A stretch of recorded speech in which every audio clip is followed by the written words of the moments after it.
Mais j'interdis dans mon entourage ce que j'appelle les questions à la con. Pourquoi? Parce que si tu tolères la médiocrité autour de toi, ton environnement il sera toujours médiocre et donc la vie que toi aussi tu as sera médiocre. Et quand je dis interdiction des questions à la con, ça vaut tant pour mes collaborateurs que même pour mes clients. Donc cette vidéo, elle s'adresse à 3 types de personnes. À toi en tant qu'entrepreneur, à tes clients et à tes collaborateurs. Grâce à ça, tu vas voir que tout le monde va gagner en autonomie, va devenir bien plus efficace et surtout toi, tu vas arrêter de passer ton temps à éteindre des feux, des incendies provoqués par les autres, tout ça à cause de leur manque d'autonomie. Parce que tant qu'ils n'auront pas vu cette vidéo, tu peux être sûr que la plupart vont te poser des questions à la con. Donc tout d'abord, qu'est-ce que j'appelle une question à la con? C'est une question à laquelle on peut trouver la réponse soit via Google, soit sur YouTube, soit en demandant à ChatGPT. D'ailleurs, en 2025, je trouve ça con de chercher encore dans YouTube ou dans Google, alors que ChatGPT est capable soit déjà de connaître la réponse, soit d'aller chercher sur Google, soit d'aller chercher sur YouTube pour toi. Et je te laisse imaginer à quel point c'est cool quand tu es entouré de gens intelligents, où chacun de vos échanges vont se faire sur des sujets pour lesquels il n'y a pas les réponses sur Internet. D'ailleurs, en théorie, tes clients ou mes clients, du moins je vais parler pour les miens, s'ils me payent très cher, c'est pour que je leur apporte les réponses qu'ils ne peuvent pas trouver sur Google ou YouTube. Ou alors sinon, c'est que c'est con. Bref, t'as compris, je veux pas être méprisant. Cette vidéo va te permettre d'être beaucoup plus autonome. D'ailleurs, si tu as marre aussi que les gens te prennent pour Google ou te posent des questions à un con, like, abonne-toi, active la cloche, mets-moi un petit clown dans les commentaires. Ça pourrait être marrant de voir à quel point c'est fréquent. Donc moi, j'utilise un protocole, ça s'appelle le protocole 3-3-3 et repose sur 3 étapes simples. L'étape numéro 1, c'est la règle des 3 minutes. Avant de me poser une question à moi ou à un des collaborateurs, des collègues, d'un étudiant, bref, quelqu'un d'autre, tu dois avoir passé un minimum de 3 minutes à chercher la réponse de ton côté. Tu demandes à ChatGPT, tu lui demandes de t'expliquer. Si tu as l'impression qu'il s'est trompé, parce qu'il se trompe une fois sur 5 quand même, tu lui demandes de clarifier, et souvent il se corrige correctement. Et là, honnêtement, il y a 9 chances sur 10 pour que tu trouves la réponse. C'est une super réponse en plus. Autre alternative, c'est, donc là je m'adresse à mes étudiants, à mes collaborateurs, regardez dans les fiches SOP. On a des process qui sont déjà prédéfinis. Je documente tout. C'est pas pour les chiens, c'est pour te permettre de télécharger mon cerveau dans ton cerveau. Et donc, s'il y a ton boss ou un collaborateur qui t'a envoyé cette vidéo, bah, tu as compris le message qu'il essaie de te faire passer, hein. C'est sa promesse qu'il ne te posera plus de questions à la con et qu'il en attend de même de ta part. Donc, ne viens pas me parler si tant que tu n'as pas demandé à ChatGPT. Parce que quoi qu'il en soit, moi je vais te poser la question. Tu as cherché de ton côté?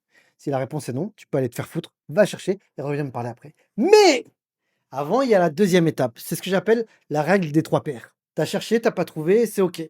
Maintenant, tu peux aller demander à des collègues. Pas un, pas deux, mais 3. Et pas n'importe qui. Va pas demander à tes proches comment maigrir s'ils sont gros. Va demander aux gens qui font partie de ton équipe, aux gens qui font partie du même programme que toi, ta communauté privée, ton binôme, ton sparring partner.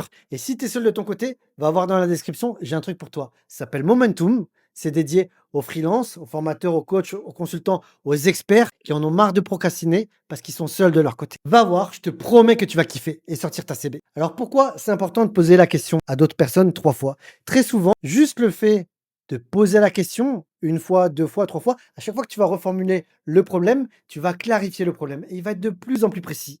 Ce qui va sans doute t'amener à la 2e ou 3e fois, résoudre le problème par toi-même. D'ailleurs, ça nous était tous déjà arrivé quand on va voir un collègue, qu'on lui parle un problème, au moment où on lui expose le problème, on trouve par nous-mêmes la solution, on dit: «Ah toi tu m'inspires». En tout cas, moi ça m'est arrivé plein de fois. Et si tu trouves pas le problème par toi-même au moment où tu le poses, ça va être bien plus simple pour ton collègue de trouver la solution parce que toi tu es dans le problème. Or lui, étant en dehors du problème, va pouvoir penser outside the box, en dehors de la boîte. Pourquoi? Parce que lui, il va voir ton problème sous une nouvelle perspective. Une perspective à laquelle toi, tu n'as pas accès puisque tu es dans le problème. Enfin, si ça n'est toujours pas résolu, voici la 3e étape. C'est le format 1-3-1. Un vrai problème, 3 solutions, une recommandation. Je t'explique. Tu vas pouvoir venir me parler de ton problème, mais je veux que tu m'exposes le problème avec une seule phrase. Une phrase claire. Parce que tant que il te faut 30 secondes ou 3 minutes pour exposer le problème, ça veut dire que tu n'es pas clair sur le problème. Et donc la solution elle-même ne sera pas claire. Si la solution n'est pas claire, ça va pas fonctionner. Ensuite, 3 solutions possibles, même bancales. C'est-à-dire que par toi-même, tu vas réfléchir à des solutions potentielles pour résoudre ce problème. À ce niveau-là, il est probable, très probable que tu trouves la solution par toi-même.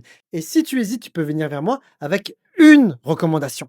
dans laquelle tu m'expliques: «Voici le problème, j'ai pensé à ça, qu'est-ce que tu en penses?» Et là, il y aura 2 options.